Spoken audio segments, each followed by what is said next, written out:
बिस्मिल्लाहिर्रहमानिर्रहीम। हम कंटिन्यू कर रहे हैं अपनी lecture series on the subject of management by Stephen P Robbins. Last lectures में हमने जो बात की वो चैप्टर नंबर 1 से रिलेटेड थी, जिसमें हमने मैनेजमेंट के डिफरेंट कॉन्सेप्ट्स को अंडरस्टैंड किया।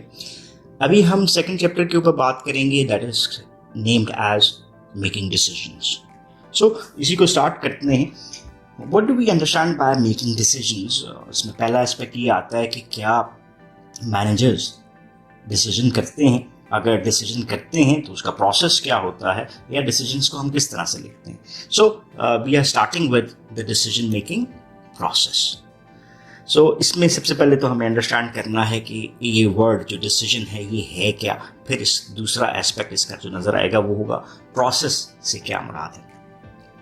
पहले हमारे पास ये एक डेफिनेशन हमें नज़र आ रही है, decision is a choice among 2 or more alternatives. इससे क्या मुराद है? Just take an example. अगर हम इसको सिंपल अंडरस्टैंडिंग की तरफ लेकर आएँ तो हमने क्या खाना है। पहला चॉइस हमारे पास क्या आ गई, हम पिज़्ज़ा खा लेते हैं। दूसरी चॉइस क्या आ गई, we might want to have a burger. So a choice is pizza. So जब वहाँ पे हमने 2 या 2 से ज़्यादा अल्टरनेटिव्स के बीच में किसी एक चॉइस को पिक कर लिया है तो हमने क्या किया, we are involve in a decision.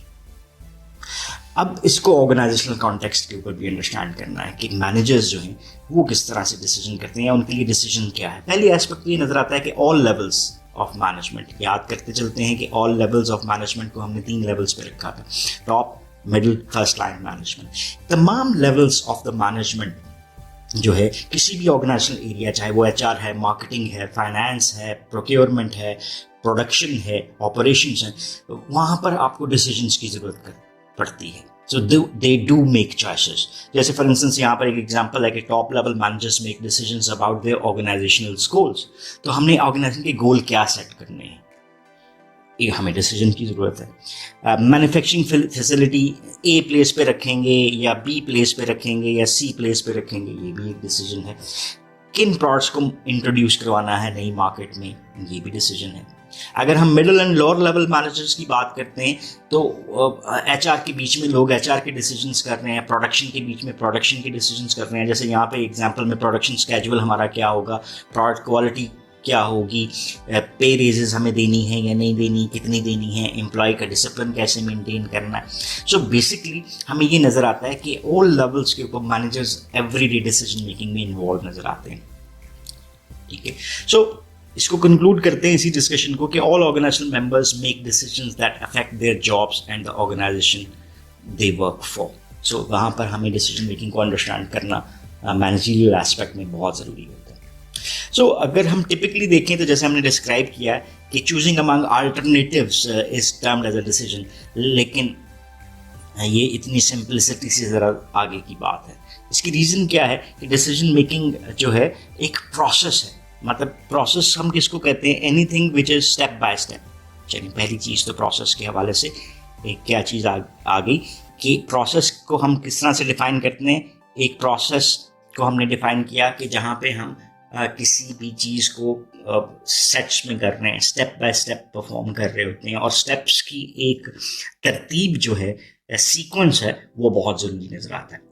सो कुछ डिसीजंस बड़े स्ट्रेट फॉरवर्ड होंगे और कुछ बड़े कॉम्प्लेक्स होंगे, लेकिन इवन स्ट्रेट फॉरवर्ड तक में भी जो डिसीजंस आते हैं उसमें भी आपको बहुत सारी इनपुट देनी पड़ती है। ठीक है, आप बहुत इनपुट से क्या मुराद है, आपको रिसोर्स लगाना पड़ेगा, लाइक टाइम आपको लगाना पड़ रहा है। इवन एक सादा सा लंच का डिसीजन कर लेते हैं कि क्या खाना है, तो उसमें भी आप टाइम इन्वेस्ट करते हो, आप एक प्रोसेस के थ्रू चलते हुए नजर आते हो। सो नाउ लेट्स मूव और फिर समझते हैं कि वो प्रोसेस क्या है।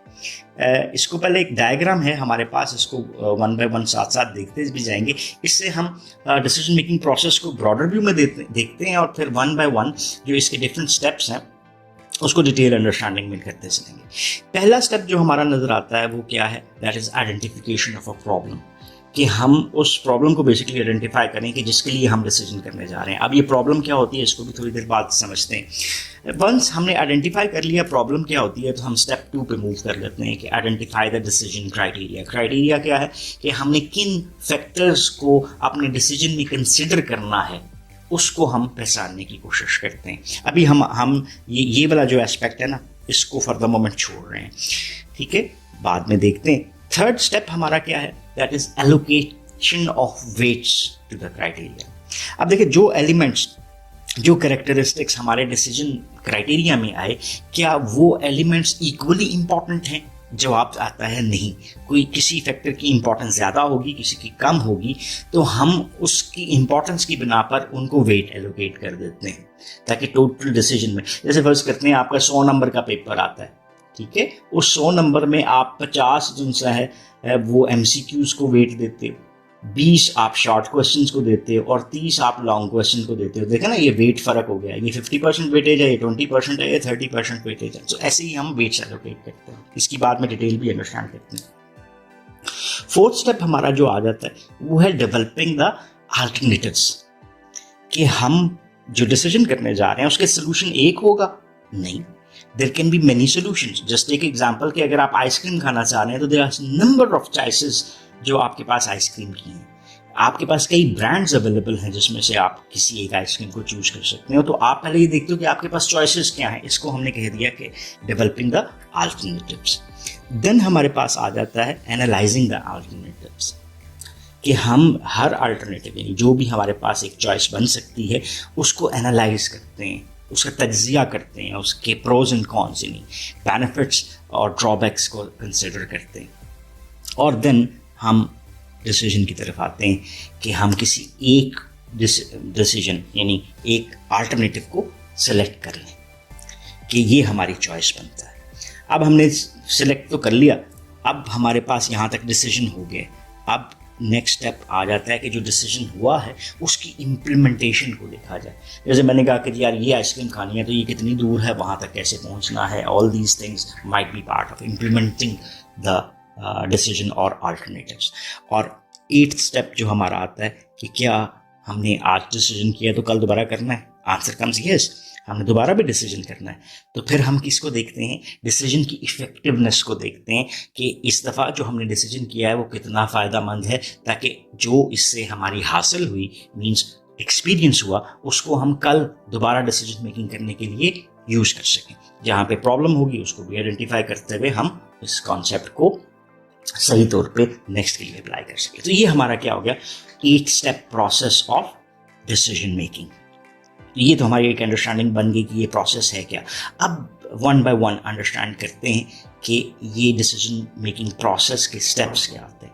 पहला स्टेप हमारा पास आ गया, that is identify a problem, यानी वो बुनियादी मसला पहचानने की कोशिश करें जिसके लिए हमने फैसला करना है। दिस जस्ट एक एग्जांपल है, आपकी टीम एक डिसफंक्शनल है, आपके कस्टमर्स छोड़ के जा रहे हैं, या आपके प्लान्स जो हैं वो रेलेवेंट नहीं हैं आपकी जो भी सॉल्यूशंस नज़र आ रहे हैं। So every decision starts with what, a problem. और प्रॉब्लम किसको कहते हैं, एन ऑब्स्टिकल, एक hurdle that makes it difficult to achieve a desired goal or purpose. यानी कोई भी ऐसी चीज़ जो हर्डल क्रिएट करती है कि आप जो डिजायर्ड आउटकम है, डिजायर्ड गोल है, अपना पर्पस है, उसको हासिल ना कर सकें, ठीक है। और जनरली अगर डिफाइन करें तो problem is a discrepancy between an existing and a desired condition.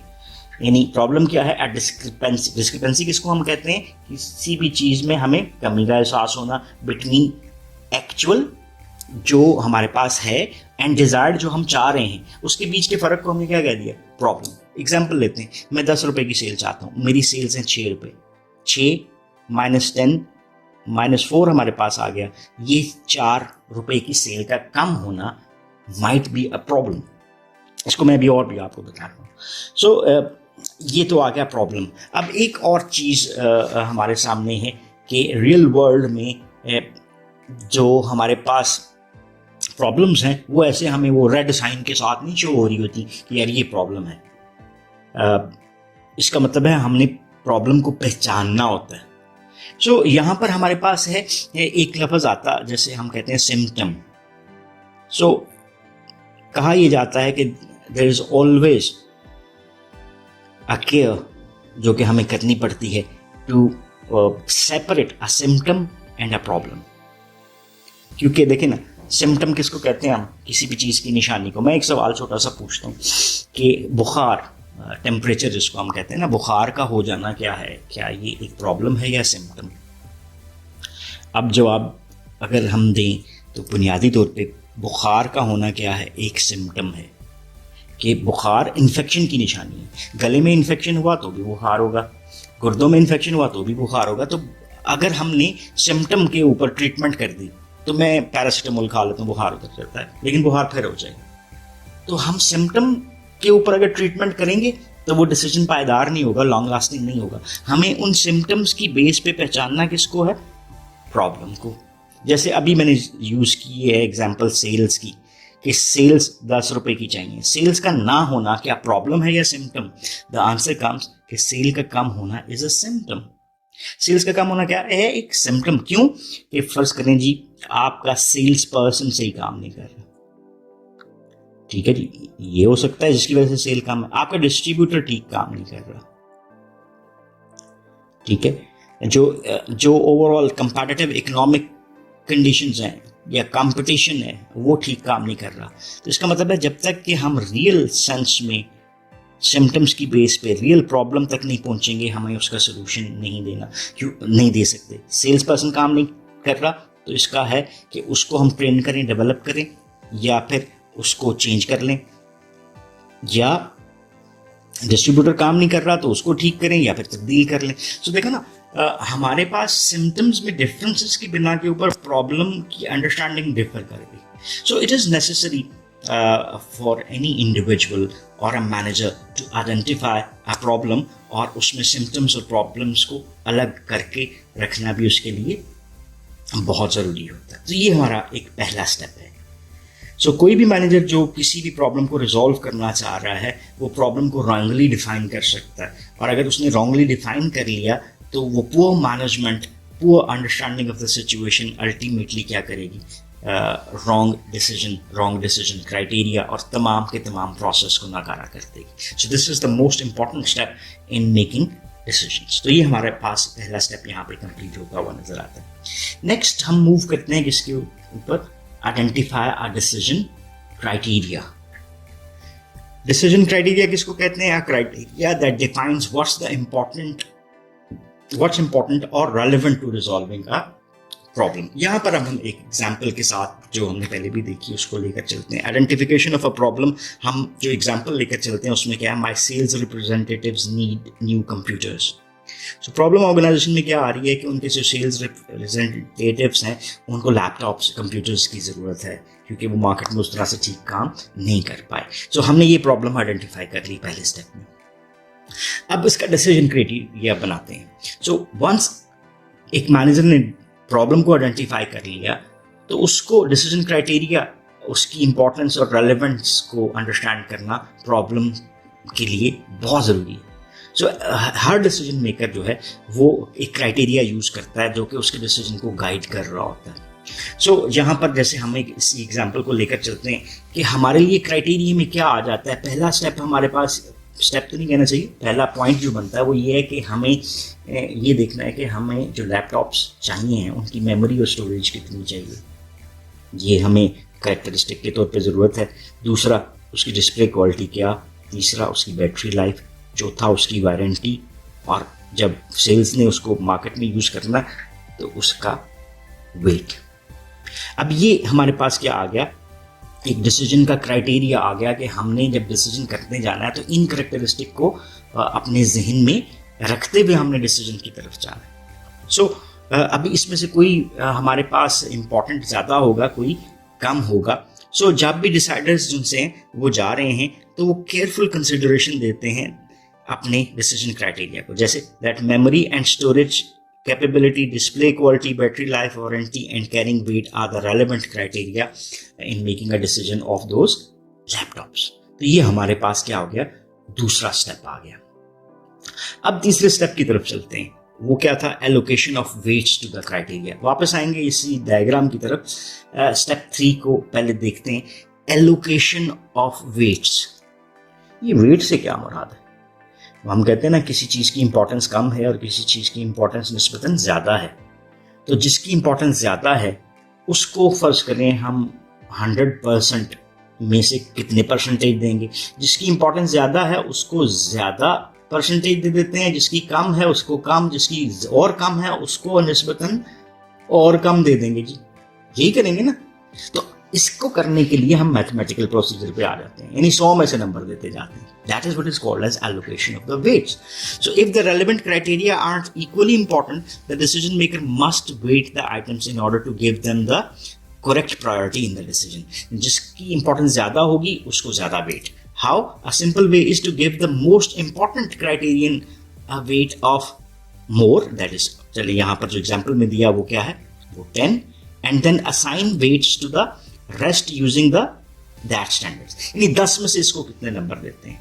यानी हर बैटरी में, हर लैपटॉप में बैटरी होगी तो उसकी टाइमिंग होगी, हर लैपटॉप का वजन भी होगा, हर लैपटॉप की मेमोरी भी होगी, एंड सो ऑन। तो इसका मतलब है हर लैपटॉप को हम किस में से नंबर देते हैं, 100% में से, या चले कह लिया जैसे 10 में से।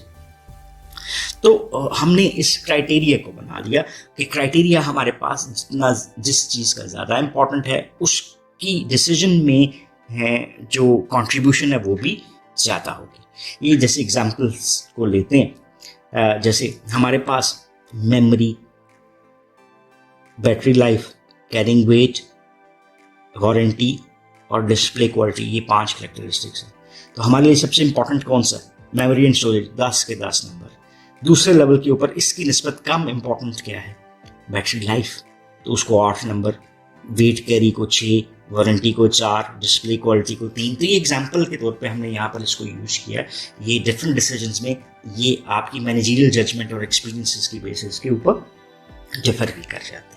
सो चलें इस लेक्चर को यहाँ तक रखते हैं। नेक्स्ट लेक्चर में हम वापस आएंगे और बात करेंगे कि इसके बाकी स्टेप्स प्रोसेस के किस तरह से आपको मूव ऑन करते हुए नजर आते हैं। सो टिल नाउ आप लेक्चर को वॉच कीजिए, and once again I ask कि if you still have any question or queries, so you can ask in the comment section and we would definitely love to answer those. So once again, thanking you. Have a nice time. Allah Hafiz.